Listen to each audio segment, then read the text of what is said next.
Selfish Babes, it's your girl Olenike Osibowale, bringing you back another Selfish Babe podcast. And you guys know I've been having the guests lately on my podcast, so I'm so excited to bring to you guys another guest of mine, Chef Vita from Kingston, Jamaica. Hey. Say hey. Hey, what's up, man? It's a pleasure being on your podcast. Tell myself, say Selfish Babes, hi. Selfish Babes, hi. I'm here for you. I sure love to hear it. Good vibes. So you guys know I have been or want to be in Jamaica for at least 30 days. And I think today is probably like day 11.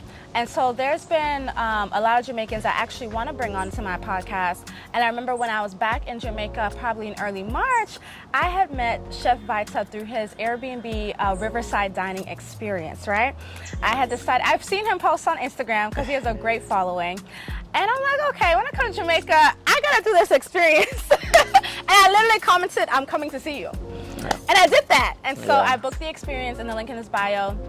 And I went with Travel Buddy JA. You guys know if you're ever visiting Jamaica, make sure you also book your excursions with Travel Buddy JA. She takes women around Jamaica. I feel very safe and comfortable when I'm in Jamaica with her. So make sure to book her. So I went with her.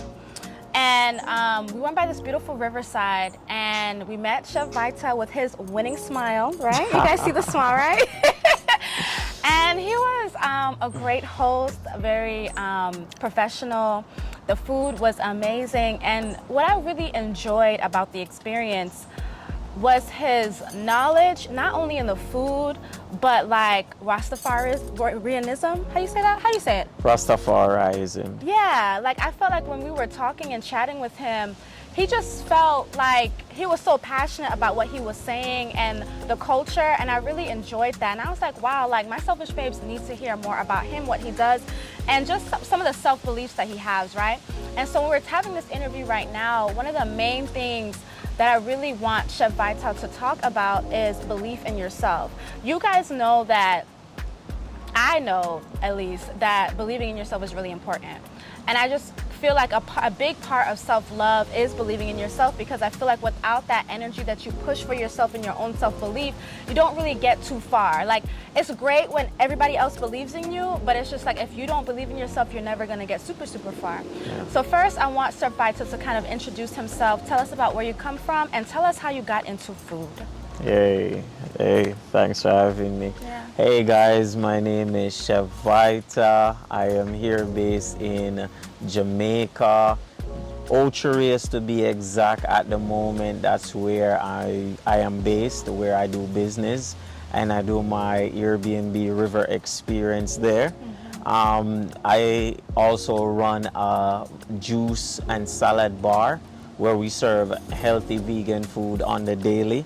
For people that travel all over the world, and also people that are locals, and people that comes through Ocherius that really needs to get that healthy vegan meal. Yeah. So, you know, and also I do private chef, you know, experience different from the river experience. So anything food, I'm in it. I love what I do.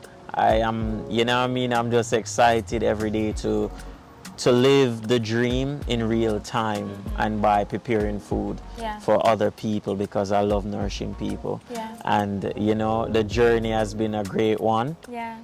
It started in Trelawney, growing up there. Okay. You know, my father is a person that travels a lot to Canada. Yeah. So being that he's traveling, when he's back, we'll have a lot of people over. Yeah. So because of having so much people at the house, you know, a lot of food has to be cooked. Yeah.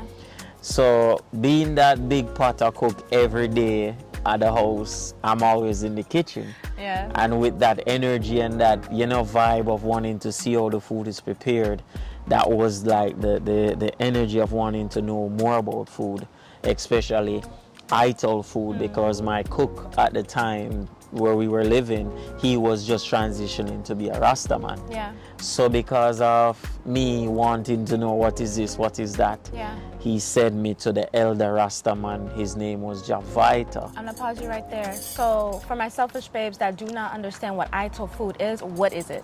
So Ital food is food that's prepared in its natural state, meaning no process, no GMO, food that, you know, is organic. It's non-GMO, so in Rasta culture, Rastas learn how to prepare their own food, but not only that, but also grow their own food. Okay. So they eat what they grow, and it's organic. Yeah. So in and a no sense, meat, y'all. There's no meat in this. no meat. So in a nutshell, ITAL is organic, the modern way of saying organic or vegan. Or plant-based, you guys know that. Or plant-based. But in the Rasta community, we always put an I before most of the words, so we say ITAL. Yeah. Yes. I want to ask you, gotta remember for me to ask you like why you do that, but I want you to take us through the journey of meeting your mentor. Yes, so growing up in Chelani, my mentor, Chef Vita, that's where the name Vita came from. Yeah.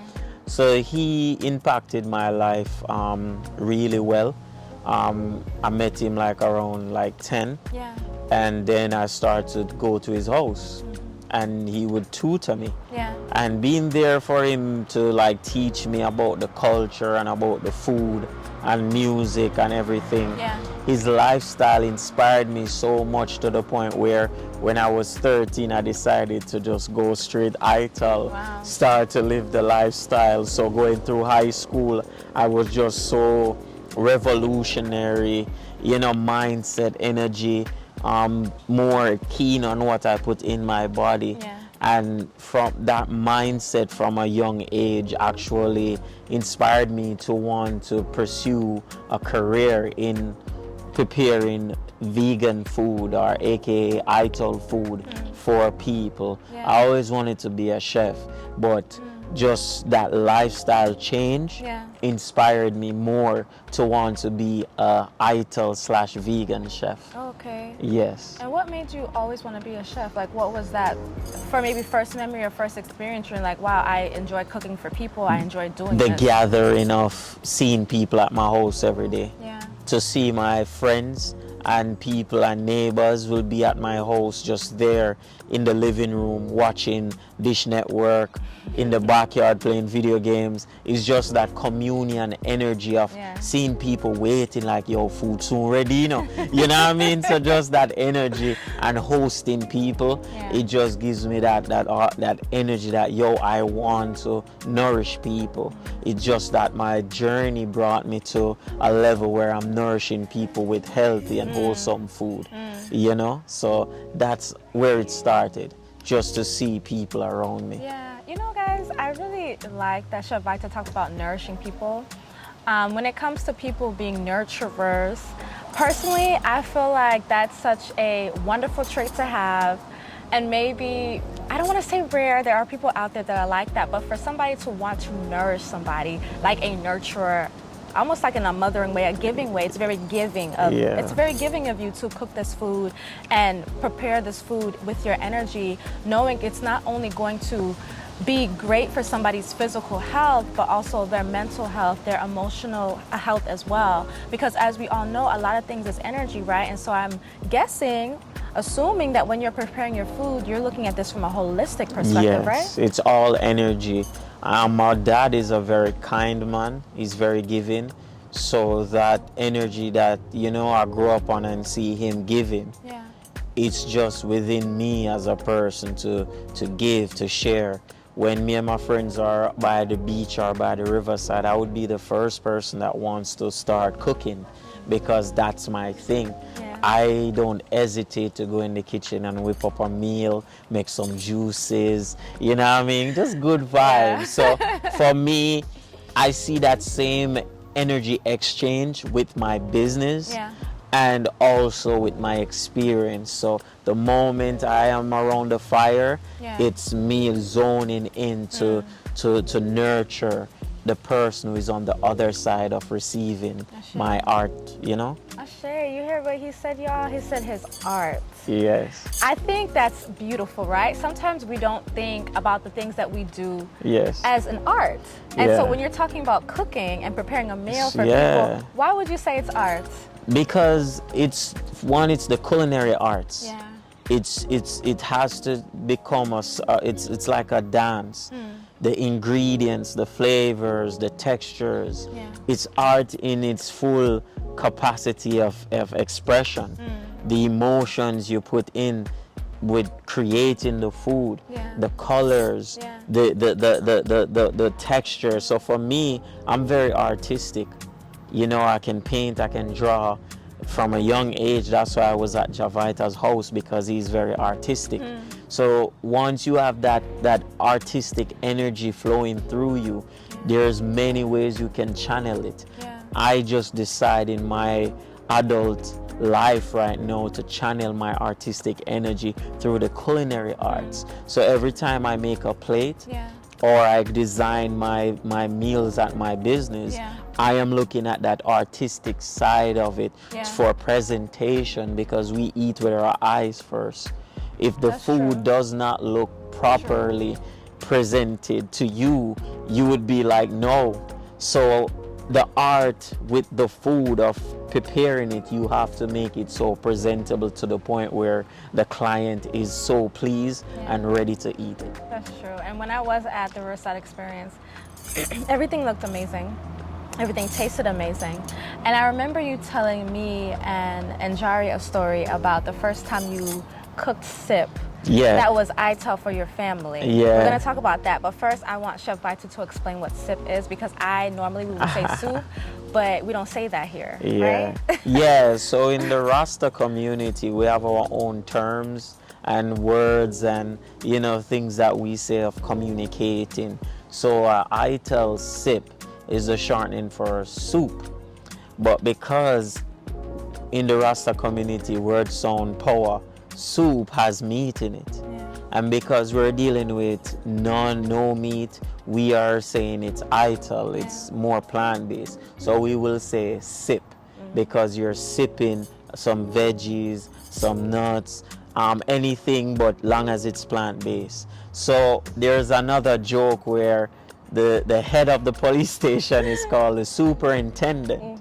So if you go to a Rasta restaurant or restaurant, they will say there's no soup here because the soup is down at the station. Yeah. So it's, you know, So super, like superintendent. superintendent. Yeah. When he has first told the story, I was like, what? Yeah, it's just an inside joke in the Rasta community. But you know, ITEL sip is when you go to an ITEL restaurant, just ask for ITEL sip. Yeah, because if you say soup, I mean, I promise you, everybody's probably gonna say, "What? There's no soup here," like you just said. Yeah, he's down at the station. Okay. Now tell us about the time that you decided to cook sip for your family, who was so used to having soup with meat. Well, it was a Saturday, and my dad was at the house. Everybody was there. Yeah. And my dad was like, "Who's gonna cook?" Yeah. And I was like, "Dad, I will cook." And he's like, "What you gonna cook?" I said, "I'm gonna cook ITEL sip." And he's like, "Okay, we're gonna get meat." And I was like, "No meat." And he's like, "What?" Yeah. So I went, got some ingredients and did it. Yeah. I didn't have any pumpkin in it to Okay. give it that curry soupy look. Yeah. It was just white because of the coconut milk. Okay. So the coconut milk gave it this white creamy look. Yeah. And then it has the herbs, it has the yam, the sweet potato, because you don't know it's the country. Yeah. We have the grung provision and Yeah. the gungo peas. Very nourishing to the body, by the way. Yes, but there was no meat in it. And he was like, "What is this white thing?" And I was like, he was like, "Yo, this is some of the things Chef Vita teaching you." And I was like, "Yeah, you know, this is an ITEL sip that." Yeah. And the funny thing is, if I put saltfish in it and cook down that coconut milk to like a gravy, it will be like a saltfish rundown. I was gonna say it'd be like rundown. Yeah, I it will love be. rundown because back in the day when Onika used to cook, because y'all know I'd be cooking like that. When I used to cook saltfish rundown, I used to make that. I used to make that. Oh I my did, for real, but gosh. mackerel rundown. That's what I would make. Yeah. But I love that. But Yeah. you probably be like, ew. It's all good, man. No judgment. No judgment to the non-vegans. Yes. But that's the thing. Once you subtract the meat or fish out of a dish, Yeah. it still has a variety, so versatile. So Yeah. when he was having it, he was like, "Yo, this is good. This is flavorful. The only thing missing is meat." And I said, "That's the thing, Dad." So it was just at that moment I was so confident. Yeah. in preparing dishes for other people. And I remember at the time my mom, when I tell my mom that she was gonna make soup as well, Yeah. and it was pigtail soup. And you A know, big no, yeah. no pork. And I told my mom, I said, Mom, just made that for just you alone, because I'm not having any. At the moment, at the time, me and her, we were living together. Yeah. And I had my garden, and I was doing my ITEL thing. And I said, Mom, that's not for me. Yeah. It's the end of the road with me and that pork. And she was like, what? Yeah. It used to be a favorite. And I was like, no, Mom, I'm going to make a This sip. used to be his favorite. I Yeah. wouldn't have known that. And I went all the way and made a ITEL sip, and I had the pumpkin in. Yeah. And at the time, I put some veggie chunks. Okay. Yeah, I put some veggie chunks in it to have that meaty vibe. Yeah. And it was, and my mom was just like, wow, this looks amazing. And she liked it. It tasted She good? liked it. Okay. She ended up paused her pigtail soup and tried the ITEL sip. So, Okay. you know, from there, so it was just my two parents. Yeah. They saw the vibes, and they just did not, they support me all the way Yeah. till now. Yeah. You know, I think when people think about plant-based food, like we know plant-based food, ITO food, all the types of food without the meat, is growing in popularity, which is great. Yeah. And I think what I realized even at the experience I had with you was there was this raw salad, right? Yeah. And it would tasted so good, y'all. And I was just like, bitch, like if I had a salad like this every day, bitch, I will be healthy every day. So for me, like, how do you flavor or season the food to where it tastes so good where people don't miss the meat? Because before, if we were to eat meat raw, we wouldn't like it, No. right? If we were to eat meat with no seasoning, Yeah. we more than likely would not like it. Yeah. So tell us about that. So the thing is this, right? The reason when you eat, nobody would eat anything that's bland, because there's no flavor. There's no spice in it to actually trick your mind to want to eat it. So as what I said earlier, you eat with your eyes, right? So if the food is not presented properly to you, you won't feel interested to want to go eat it. Yeah. Next thing, with taste, if the food is not taste or flavored properly, we won't eat it. Yeah. So with meat, the only reason why people are so excited to want to eat the meat is because the meat is flavored and spiced, and it's able to trick your mind for you to eat it. But as of a mango or a fruit, your mind is not tricked to want to eat it because it's ripe. So naturally, you are designed to eat seeds, nuts, and vegetables, right? You can eat a peanut, cashew nut. So for me, knowing all of that, right, I know most of the people that book my experience are non-vegans. Yeah. So for me, it's my job and my vision to show you I can add flavors, spices, all the beautiful things to enhance my plant-based dishes, so your mind can be so tricked to the point that, wow, this is amazing. Yeah. So it's just me doing my job and adding flavor to things that are just basic. Yeah. If I don't have add the flavor to it, to make you get that rush of man. Yeah. Yeah. Tell us about that dressing though. It was like a So sunflower. yeah, seed so thing. that dressing is a sunflower seed garlic sauce dressing. I know for a fact that people love anything that has a garlic flavor, that Italian garlicky finish. Yeah. People love pasta, and pasta, they definitely are gonna add a lot of garlic to it, Yeah. for the garlic to the cream, Yeah. to make that pasta with the cheese, and just to get that nice gooiness around the pasta for you to want to enjoy it. Yeah. So you can add your Alfredo and all of that. So for me now, I know if I can create a similar sauce, Yeah. but using sunflower seeds, which actually is white, Yeah. and then the garlic sauce with a little bit of salt, I know that I could replicate that garlicky, creamy sauce. Yeah. And anything you have with that, it will actually blow you away. Yeah. I was eating raw. I mean, you guys know, like every once in a while, salads are great, right? But Yeah. I would rather drink my greens, so I prefer to have like a green juice. Yeah. Versus like a salad. I get So you. when I had the raw salad and the dressing, I said, Yes. oh my God, this is great. If I had this every day, guys. Man. Healthy. The salad, the sauce is, the beauty with food is once you get the sauce, the gravy, the marinade right, everything else would be right. If you're cooking rice, before it cooks down and everything combines, once you can get the water that's cooking the rice flavored right, That's true. it's home stretch after that. tell you All what. you have to do is turn the heat down and just let everything cooks down. Yeah, no, that so makes sense. yeah, so the key, my people, get your sauce or your gravy right. Once you do that, good. Yeah. Yes. So tell us how you started your business. So how I started Vital, I was a manager for a raw food restaurant at the time, and one of the customers came in and she was like, yo, we've been reaching out to your company that you work for months, trying to invite them to come to this farmer's market.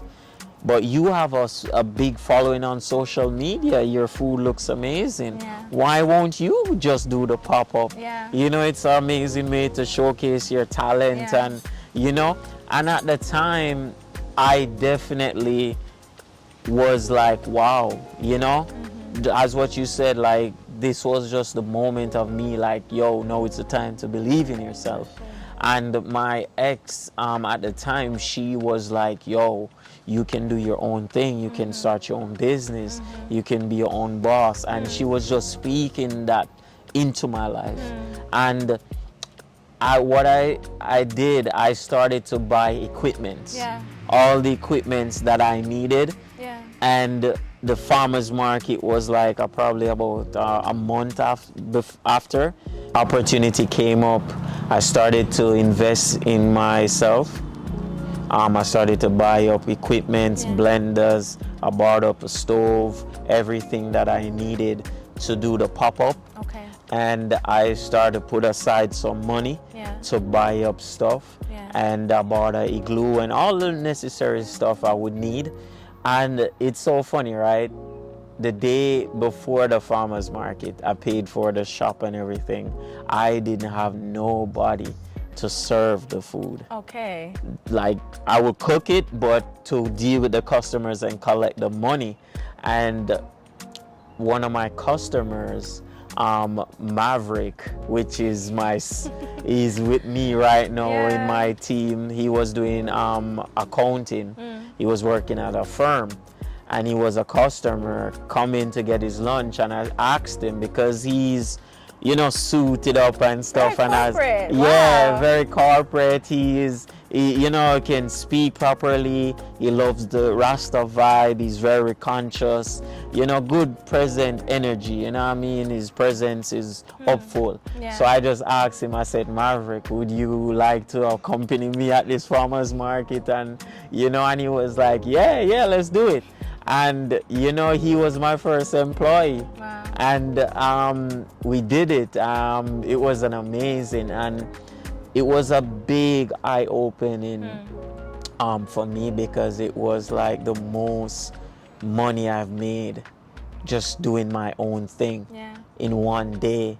And just that little taste of that little one Can't go taste. back. Yeah, once you get a taste of that, I promise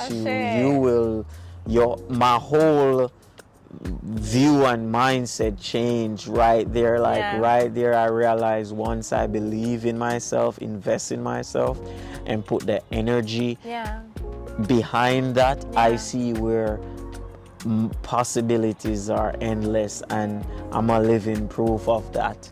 And it's amazing where we're on the 5 years now, going almost 4 to 5 years. And the growth and the projection is amazing. And I'm so happy Yeah. And you know, the growth, and excited for the future. Oh, shit. Yeah, and just believing in self, you know. shit. Yeah, man. So when Chef Vita talked about that taste of what you can get when you're doing your own business and doing your own thing, it's real, right? So it's just like, I remember when I had started Goddess Detox, and I remember the first time I made $1,000 in a day. Yeah. This is coming from like a struggling grad student, could barely pay my fucking bills, like had to put a fake car tag on the back of my car because I couldn't pay for it, getting stopped by the police because I don't have a car tag, but then they're gonna ticket me and I'm like, I don't have the money for it. So it's just like, being able to come from that to making $1,000 in a day or whatever amount, you kind of get to see, this is more than maybe I'm making a paycheck. Yeah. I didn't have to wait a week or 2 weeks for this. This could be done in a day. Really does open up your mind to the possibilities. And yes, the money is great, but you also start to think about your freedom, right? Yeah. So it's just like, if you're doing your own thing for yourself, instead of just investing your energy into somebody else's thing, and there's nothing wrong with being an employee. We need our employees. So if you if you're employed and you want to stay employed, okay? Yeah. I'm just saying, for those that feel in their spirit and their soul that maybe a job is not for them, having that belief in yourself to put the energy towards your own thing could really benefit you, right? Yeah. And so when I think about self-belief for myself as a selfish babe, a woman who selfishly and authentically loves herself, I am so grateful for me, for loving myself enough to do the things when it came to my business, to create a life of freedom for myself. I am 32, started a business at 23, and I've been able to just live off of my income that I've created through social media, which is really amazing. And I've been able to be a lot more free, where I can focus on my self-love and get into my emotions and just all the things, right? Yeah. And so when it comes to self-belief, Chef Vita, like, how would you help somebody switch their mindset from, I don't know if I can do this, to why would they even want to believe in themselves? Because I remember there was a conversation we were having with somebody else that was thinking about starting a business, and I think you were able to pour into him about, like, just go and do it, right? Yeah, so it was the chef, this young chef. He did a cooking experience with me, and he was he's working for this restaurant in Toronto, and he's Jamaican. He has a Jamaican background, and he was saying, "Yo, they're giving me, a position to give me more money, but the hours is crazy. I hardly have any time for myself." And I just say and he's saying, "Yo." He's trying to figure out which direction he can, take to step out of that system and follow his true dream of creating his own brand. Yeah. So I said to him, like, and he's vegan as well. So I said to him, what you could do, you could take that money from the increased position, like the extra pay, put it aside to invest in your dream. So as a person, the first thing you have to find is your niche, your purpose. What is it that you're passionate about? The things that, what you like. If you like to travel, okay, you can create a travel company where you travel and you bring people with you, and you bring them at different places and you travel together. So you can create a travel agency. If you're a chef, you can create your own YouTube channel, your own social media platform that can help people, or do private chef cooking to create your brand so people can see your work. If you are a clothing designer, you can design your own clothes and do videos, TikTok, to go viral. So artists, people that are in need of fashion designer to their clothing, they will see your content. So once you have that, if you like herbs or you love tea, create a tea brand, a tea company, having tea parties. That way, put it, I just saw this funny video about this guy going to this tea party in Jamaica. Sorry, just side note, it's hilarious. So once you find your niche, or find your calling, or find your purpose, then the next step is easy. The hard part is to find what you love. But what's the next step though? The next step is to actually invest into your dream and your idea. Okay. Because once you invest in it, if you're a sewer, you buy the machines you need to do your job. Yeah. I'm a chef, I buy the proper knives, I buy the equipment, I buy the stove, the 2-burner stove to do pop-ups. Yeah. I buy the igloo so to keep my preps in a cooler. You got to reinvest in your dream. Once, if you're a content creator, you invest in a proper phone that can give you better quality. If you want to do YouTube. But you know what you're saying, Chef Vita? I think what you're saying to me sounds like the actions you take after you believe in yourself, right? Yeah. There was a point in time where you thinking that you can do this on your own wasn't a thing. And you mentioned there was somebody in your life that was able to kind of motivate you for a little bit to actually push you to go. Yeah. But how did you go from, dang, I don't know if it's going to work for me, to, all right, I'm actually gonna try this. I'm actually gonna spend the money and do, right? So for me, if you didn't believe in yourself, you're not gonna spend a motherfucking dime to get anything. You know what I'm trying to say? But you actually, at some point, you're like, okay, I can do this. So where did that switch happen for you? So for me, I was already, so I was actually cooking already. I was 23 running a raw food restaurant, managing it. At a young age, I was already growing in my career.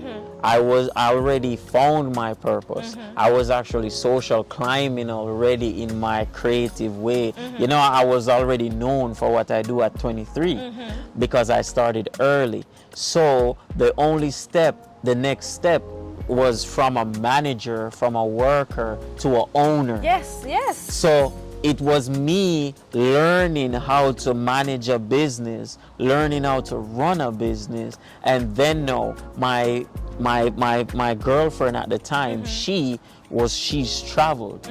She has a business mindset. So she was looking from outside looking in and say, yo, you're so talented. You have so much drive in you. You're running somebody else's business so good. Why you don't do it for yourself? Yes. If you're doing it for this person so good, imagine when you are doing it for yourself. Imagine how focused and how further you can become.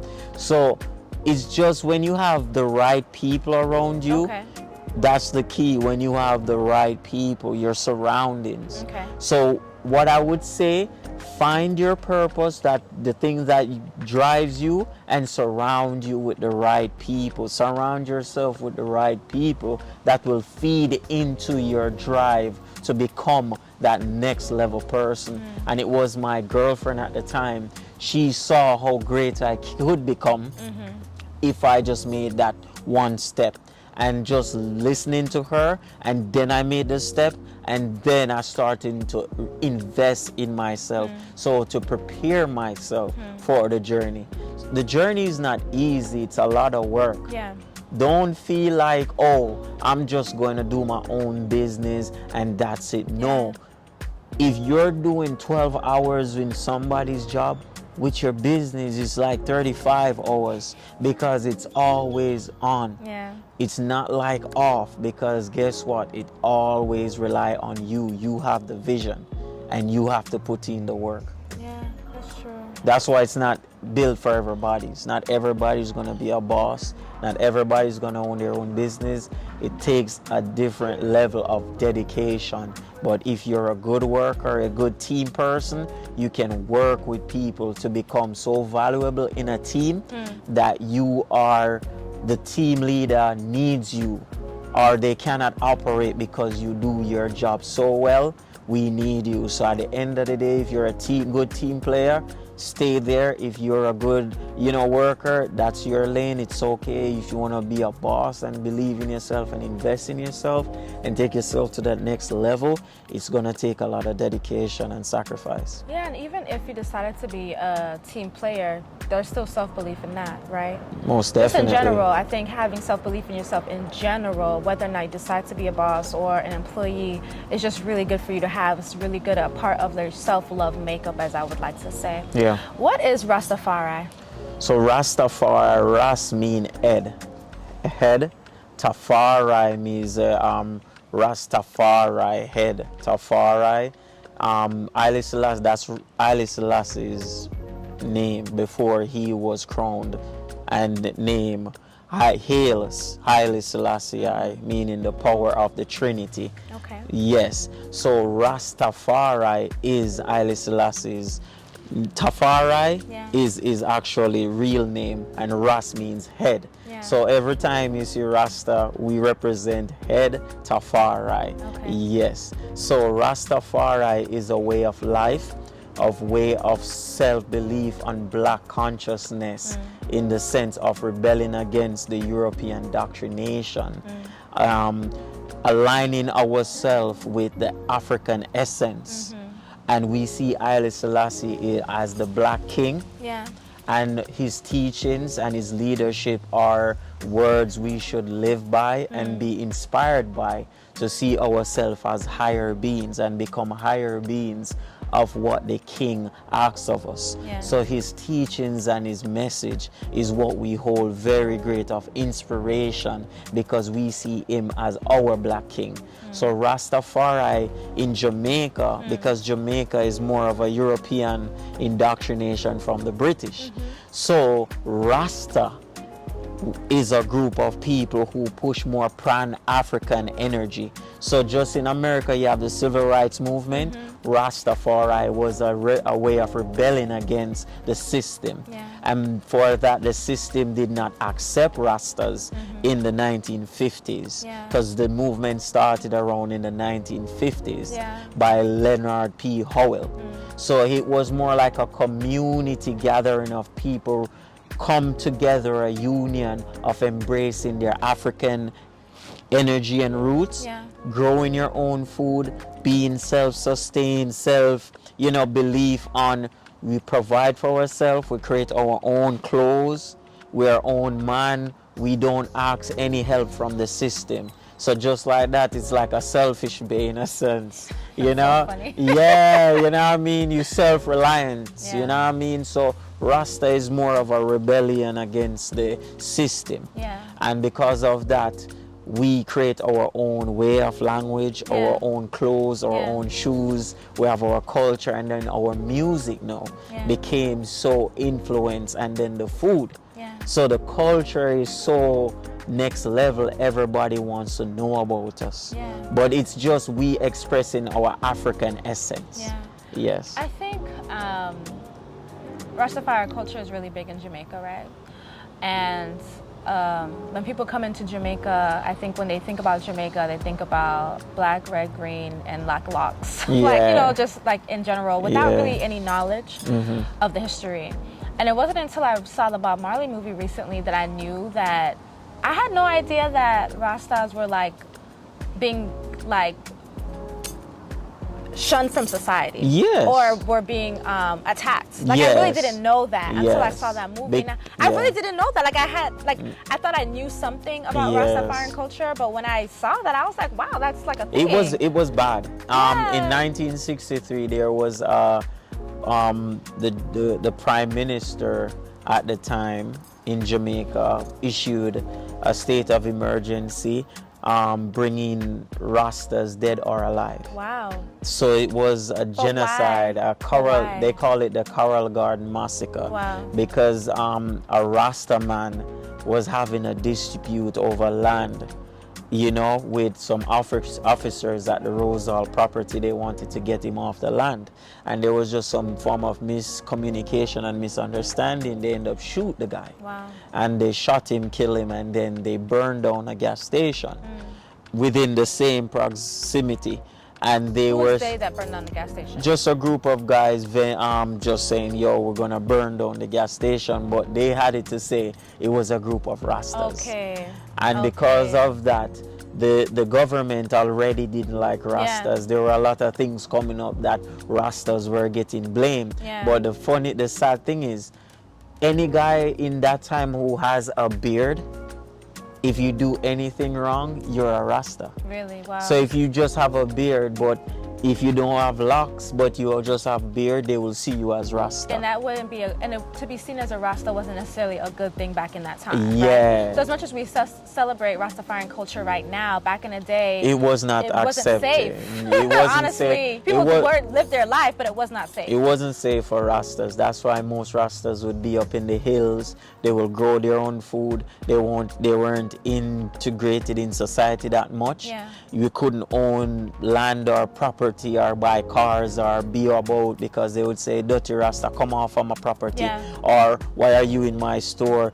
See, you're not presentable. Or they won't give you a job if you're not properly groomed. Yeah. Because that's how they want you to be. They want you to confined to the system. So because of Rasta not confined into the system, they were saying, hey, we need to get these people out of society because they are going to influence the younger generation. Yeah. So in that time, it was a whole massacre against Rasta in the 1963, and it was really bad. Yeah. But it's so funny that the group of people, Rasta is like 10% of the population in Jamaica.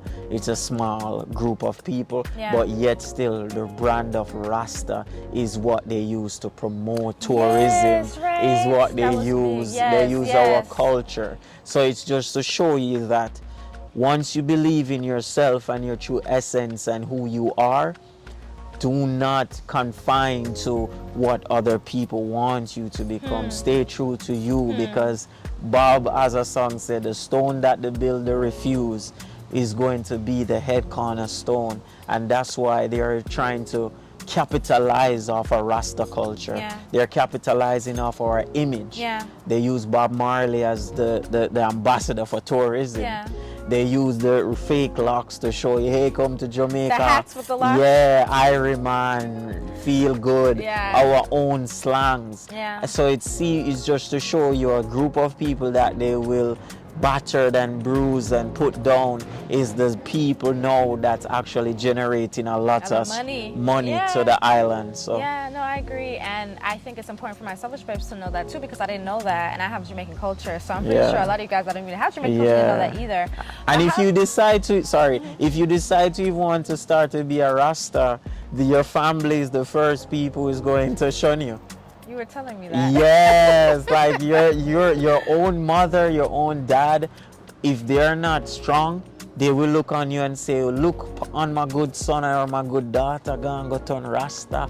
I'm mad, I'm mad. And anytime you decide to take a different journey separate from your parents or your family, they will say, hey, this guy is going crazy. I agree with that, and we can connect that back to self-belief, because as you guys know, I don't identify as a Christian, but you guys have known a lot about my own spiritual journeys and me practicing African spirituality. Whereas if you're growing up Christian, saying you practice something different that or is seen as demonic is like crazy. So it's kind of like the same when he's telling his parents, hey, I want to do Rasta. It's kind of looked at in that way. It's like telling Christians, I want to practice this, and they're like, what the fuck are you talking about? But if you're believing in yourself and you knowing that you have your own path, no matter the words that you hear from other people and the people that may be closest to you that may not be in the most positive way for you, you're going to follow those footsteps, or at least I want you guys to follow in those footsteps of your own inner being and your own inner voice, because truly we cannot live for other people. Truly we cannot live for other people. We have to live for ourselves, and I feel like when you're walking in your light and you are being your authentic self, you're going to allow yourself to attract other people to be their authentic self and for them to know it's okay to be me. If everybody decided that, hey, the main religion is Christianity, but you really don't resonate with it and you never just did something different and you never really said anything about that, then everybody would just be like, okay, well, this is what I'm practicing, right? Because they would kind of feel like it's wrong. But if you had that one person that was like, hey guys, I actually don't resonate with this, I want to practice this instead, and you may be vocal about it because you just feel like you want to share, there's going to be other people that feel the same way as you, right? So I think it's really important. Now, how does Rastafari culture influence your cooking? It influences it a lot, because it's just the fundamental of growing your own food and knowing that this food is organic and healthy, and being a Rasta.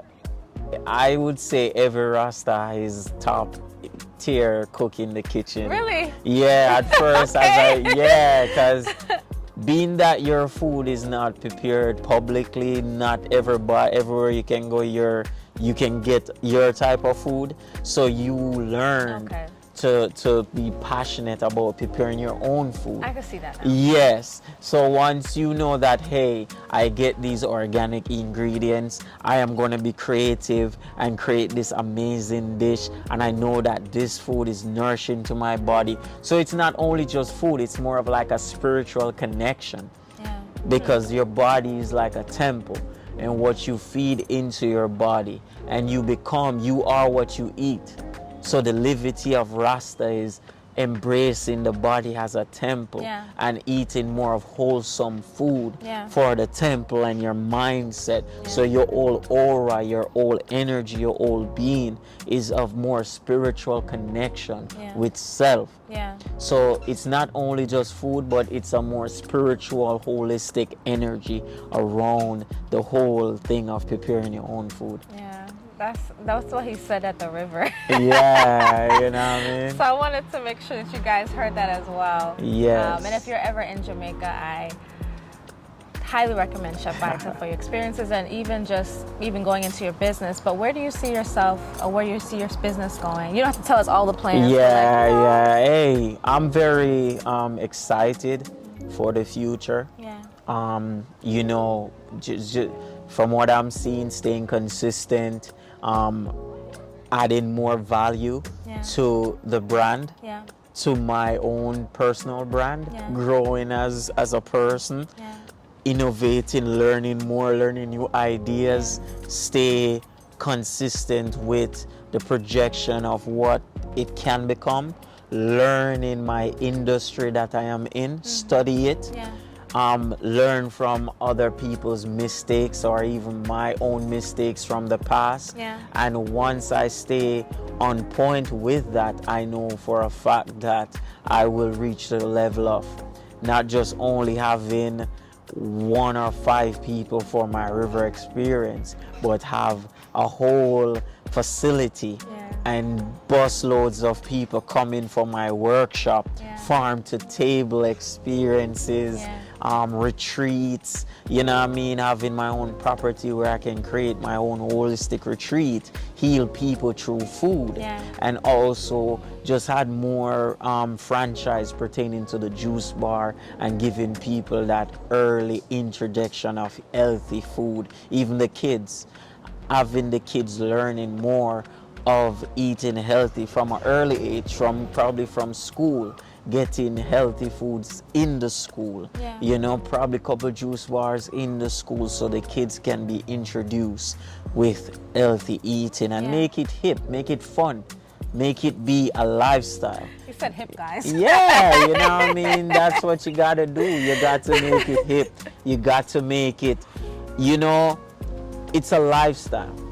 And once you can show people that it's a lifestyle, that's the perfect way of promoting a brand, promoting something of a holistic lifestyle. And that's the way how I think projecting the brand and the lifestyle to the masses will make me more successful and get the product out there more. Love it. And is there any last words you want to leave us with? Hey, not my last words, but few more words for you.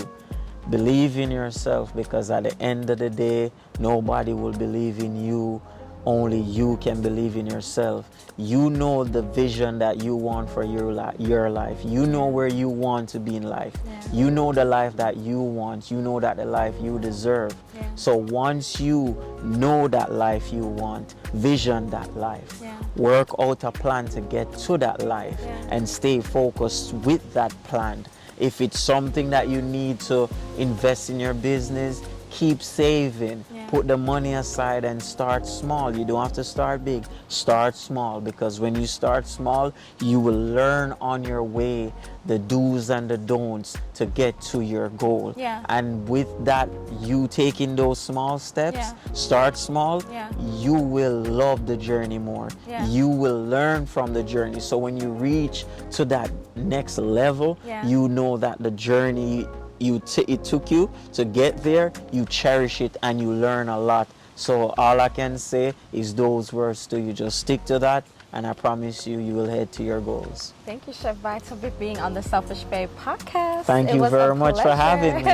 It's a pleasure. I wouldn't mind coming back again and sharing more. Do a part 2. Okay, where can we find you on social media? Hey guys, you don't know, check me out at Chef Vita JA on Instagram. So that's Chef Vita JA on Instagram, on all social media platforms. You can find me there. Go check out my juice bar at Vital 876. Yes. We're in Ocho Rios. Anytime you're in Ocho Rios, check me out. My Air BNB experience is cooking by the river with Chef Vita.